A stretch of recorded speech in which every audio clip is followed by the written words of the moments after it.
Donc, l'historique, dans les années 30, on a été fondé en 1938 sous le nom Musée Maria-Chapdelaine. Et c'est la Société des Amis de Maria-Chapdelaine qui a fondé le musée. En fait, c'était pour accueillir les gens, pour valoriser cette histoire-là, parce qu'il y avait une demande. Puis, il y a eu plusieurs étapes au niveau de l'évolution. Donc, dans les années 70, vous avez ce qui a été fondé, ce qu'on appelle les aménagements Maria-Chapdelaine. Puis à ce moment-là, en fait, il y avait un projet de développement.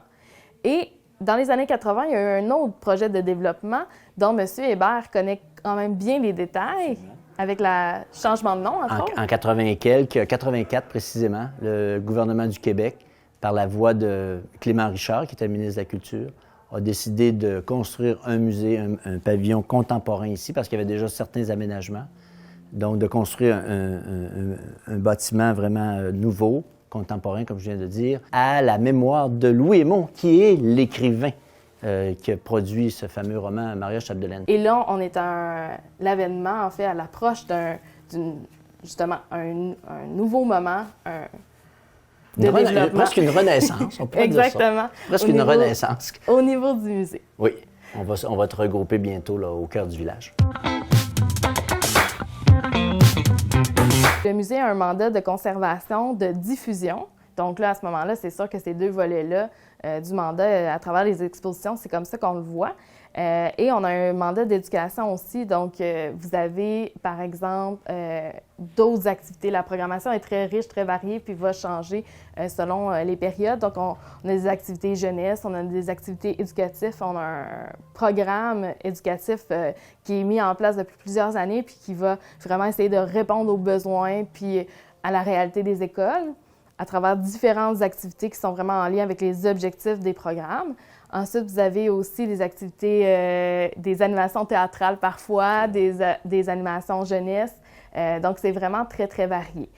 Au niveau de certains services, parce que, dans le fond, le musée Louis Hémon, on ne l'a pas mentionné jusqu'à présent, mais on est le seul musée sur le territoire de la MRC de Maria-Chapdelaine. Donc, on a une certaine expertise qui fait que parfois, on demande nos services à titre de mandataire pour, par exemple, créer des programmes d'interprétation ou gérer des collections d'œuvres d'art ou faire des recommandations. Donc, parfois, on fait des mandats de professionnels de ce type-là également depuis quelques années déjà.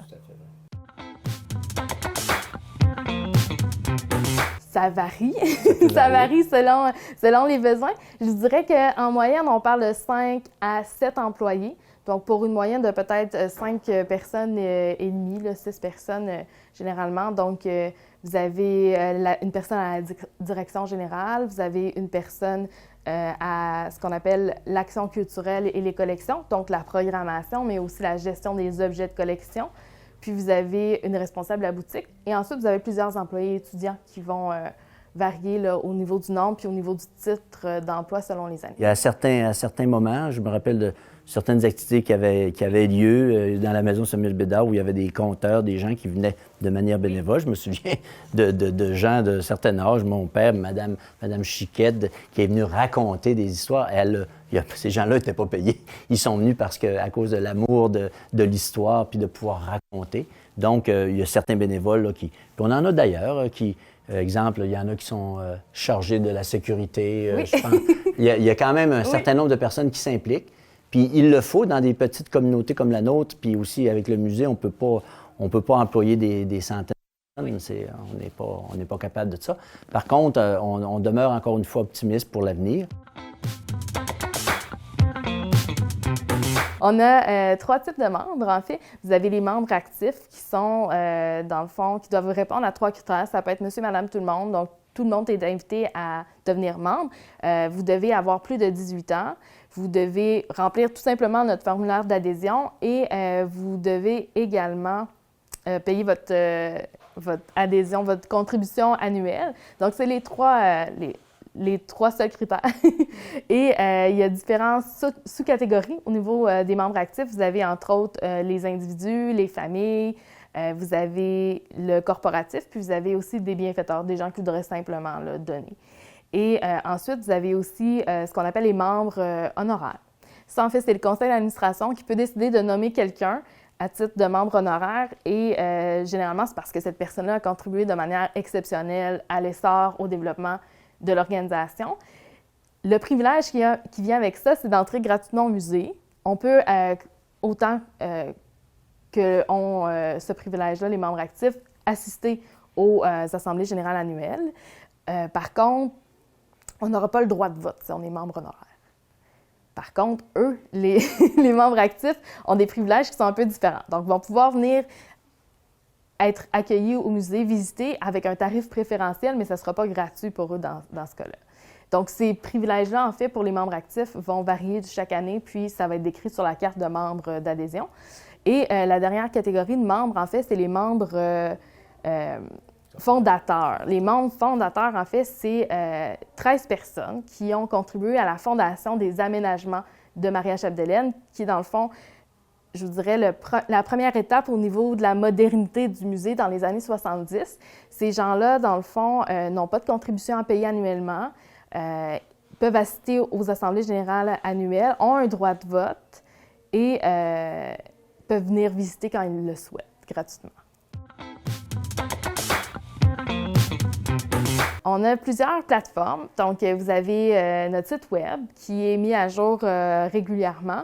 Vous avez aussi notre Facebook qui est actif, je vous dirais principalement l'été, évidemment, parce que c'est là où on voit aussi un intérêt plus marqué, une portée plus marquée chez nos membres. Vous avez une infolettre aussi qui est envoyée généralement tous les mois en haute saison touristique.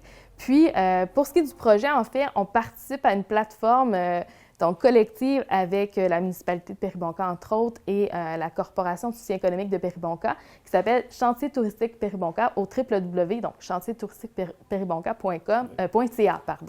Vous avez toute l'information sur le projet puis sur ce qui se déroule pour nos différents organismes aussi au quotidien. Entre autres, avec ce nouveau service-là, c'est qu'on peut même voir, on a vu l'évolution de la construction du nouveau chantier de Péribonka. Et c'est intéressant quand on prend du recul puis qu'on voit toute l'évolution de ça. Alors, on met ça à jour assez régulièrement pour que les gens voient où en sont rendus. On avait même, je pense, une caméra qui est située en quelque part qui va nous permettre à un moment donné de faire un montage accéléré, mais on est dans cette chose-là. Donc, on est à l'ère du temps aussi. Le conseil d'administration a un rôle très, très important. C'est lui, en fait, qui conduit le navire. Le président, son conseil, etc. Les décisions sont prises collégialement et le rythme est bon. Les gens aujourd'hui, avec la pandémie déjà depuis un certain temps, on fait des réunions via des réunions virtuelles. On a bien hâte de pouvoir avoir des vraies réunions où on peut se voir. Des fois, c'est arrivé qu'on est un petit peu à distance, mais il reste quand même que ce conseil d'administration-là a un rôle extrêmement important. Il y a aussi le musée, mais il y a aussi la fondation du musée Louis Aymon. On y retrouve à peu près les mêmes gens ou à peu près, mais les missions sont un peu différentes. La fondation, c'est de ramasser des argents et aussi une collection. Puis le musée, bien, c'est de diffuser ce qu'on a. En fait. Puis vous savez, on a des trésors là, qui... Quand tu fais le tour de tous les tableaux, là, il y a des choses assez exceptionnelles. Au niveau des décisions, c'est sûr que l'Assemblée générale annuelle, les membres, dans le fond, sont décisionnels. Puis, justement, les administrateurs, les membres du conseil d'administration font partie de cette assemblée-là, sont eux-mêmes membres votants. Et c'est le critère, en fait, pour pouvoir proposer sa candidature et être élu sur le conseil d'administration, il faut être membre. Donc, au niveau des décisions, c'est sûr qu'au niveau des orientations, toutes les décisions au niveau des règlements de notre constitution, comme organisation aussi, c'est ultimement en AGA que ça doit être ratifié. Les décisions importantes qui sont prises par le conseil d'administration également. Puis le conseil d'administration est là vraiment sur une base quotidienne, constante pour justement entériner ces décisions-là. Puis au niveau des opérations, vous avez la direction générale, vous avez les directions de service aussi. Donc, ils vont prendre des décisions qui sont toujours en respect, par contre, des orientations données par le conseil d'administration. Tout à fait. Les musées, généralement, sont des organismes à but non lucratif dans beaucoup de cas, en fait, parce que ce sont des agents sociaux de changement, en fait. Ce sont aussi des acteurs socio-économiques qui témoignent justement du développement des collectivités. Donc, c'est un peu naturel d'avoir ce modèle d'affaires-là. Et dans le fond, notre principal